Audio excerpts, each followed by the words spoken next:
Kadang kecil administrasi. Iya tuh. Kujuh.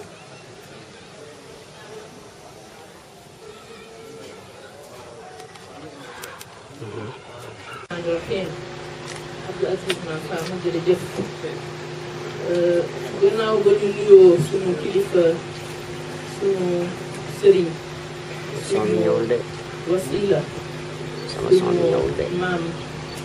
sëriñ Babacar Sy Cheikh Mouhamadou Mansour di jël nuyoo ak ziar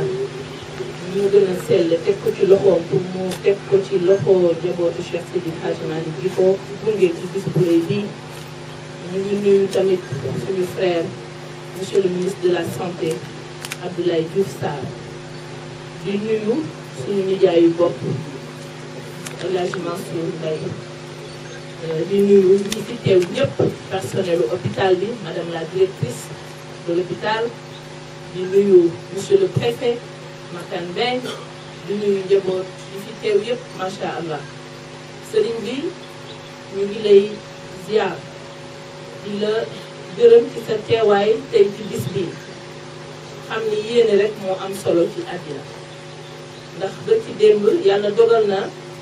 le 14 septembre di bisu maam Cheikh Abdou Aziz Dabakh ñëw naa fii def fi conseil d'administration bu hôpital bi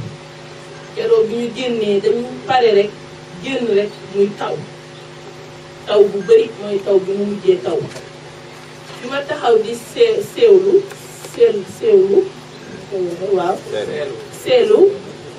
benn njaboot fekk ma fa ni ma bàjjan dama bëgg nga may ma 10 000 francs ndax damay ñaanal sama maam Abdou Aziz Dabakh man bi may dugg ci conseil bi xaw ma woon fàtte woon naa ñu tey la anniversaire ma ni ko kaw teef mais conseil boobu nu mu passé woo moo lay wan ni la mag ni kenn du ñoom Cheikh Abdou Aziz Dabakh ca wax yu rafet ya may dégg suñu waajur Cheikh Abdou Aziz Al Amine mu daan wax naan hôpital bu ñu tuddee man Abdou Aziz Dabakh du hôpital pour Tivaouane rek du hôpital pour Sénégal yi parce que nit dina yaakaar ci barke ki ñu ko tuddee wér jóge ba Kédougou ñëw fii di fi faju looloo tax ma xam ni démb bu doon mooy premier anniversaire u làkku suñu waajur wa Sëriñ Abdou Aziz Al Amine tey jii di le 23 nga ñëw fii ànd ak sa xarit bii di Ahmed Amar ñu mën a seede lu bëri ci moom parce que xam nañ ko depuis la diaspora ci taxawaayam ci askan yi ci Sénégal ma xam ni daal ku yóbbu rek bàyyi sa lépp ak suñu borom. li ñu waxoon ci conseil boobu mooy mébét yi xaw ci hôpital bi bien que monsieur le ministre Abdoulaye Diouf Sarr mën naa koo seede parce que sama xarit la sama mag la tamit damay waxtaan ak moom toujours ci waawal itteel la jël say problème la def ko au cœur de ses priorités mi ngi def lu mu mën du ma ci dellu si parce que directrice bi énuméré na ci xel monsieur le maire Diagne Sy Mbengue am na lu mu ci wax en tout cas ay effort am na ndar na xëy sotti te yàlla toujours suy def dara dafa am processus bu mu war a suivre ba egsi ci fi ñu ko bëgg donc je pense que li indi li ñu fi wax léegi suñu ko teewloo topp ko yàlla dina def mu gën a baawaan ba li ñu bëgg ci hôpital bi ñu am ko bu fàttewuma effort yi monsieur le maire def moom ci boppam fàttewuma aussi effort yi nga xam ne ñun ñii nga xam ne ñii ñooy président conseil d'administration bi nga xam ni hasard amul yàlla dogal na bi ñu nekkee bitim réew nekk fa di taqale lu ñu mus a am ci matériel médical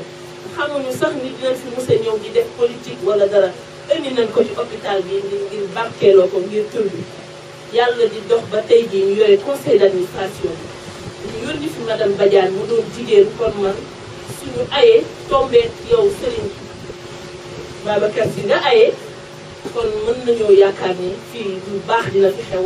mën nañoo yaakaar ni lépp lu ñu fi def comme jéego yàlla dina ko barkeel te nag dina ñëw ndax monsieur le maire wax na léegi ni Abdoulaye Diouf Sarr jox nañu subvention 200 millions keroog ba mu ñu ko joxee ba ñu xam ko xaaruñu sax 24 heures ci la ñu woo AGETIP mu ñëw fi ñu toog fekk syndicat yi tabarkaale yëpp tànn mais ñu taxaw waxante dëgg parce que nit mënul xëy rek da lépp sotteeloo da ngay def ndànk-ndànk ba li nga bëgg nga am ko ñu toog waxtaan. li ki diggee xaalis bi dig ko njabootu Seydi Hadji Malick dig ko hôpital bi dig ko wasilaam dina ko ëndi te bu ñëwee dañ koy exécuter comme ni ñu ko mayee bien que fonctionnement la woon mais may nañu pour ñu def ko investissement pour hôpital bi gën a attractif parce que hôpital nag bërki démb li ma dégg ci conseil d'administration yi médecins yi toogoon ci administration yi wax ma ko mooy seen souci premier mooy ku fi génn feebar boo fi mën ci ëndi ñu fajal la ko ñoom it ñu jël la prise en charge boo xam ne nii dina la teggil ngay dem Thiès wala mu teggil la ngay dem Dakar loolu mooy li ñu war a def ba tax na référence boobu ki ñu ko tuddee doon ñu fexe ba hôpital bi doon référence ci Sénégal ak ci Afrique te yàlla mën na ko ndax nag spécialité yu bëri ñu ngi ko fiy doxal dentiste bi wax na ko urologie cardiologie dermatologie lépp am na fi barki dem bi ñuy def une énumération dama ne lii hôpital bi ba tax na monsieur le ministre ñoo ngi lay ñaan nga yokk xel yi defal ñu hôpital bi niveau 2 yokkal ñu subvention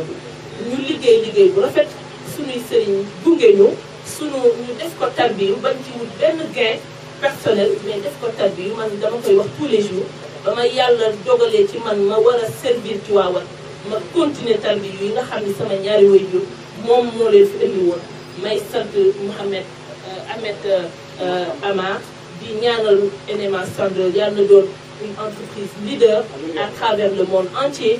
di sant ñëpp di gërëm ñëpp di ñaan déwén buñ fiy toog yàlla ñu problème yi ñu fi énuméré yëpp nekk ci suñu ginnaaw wasalaamaaleykum wa rahmatullahi wa barakatuh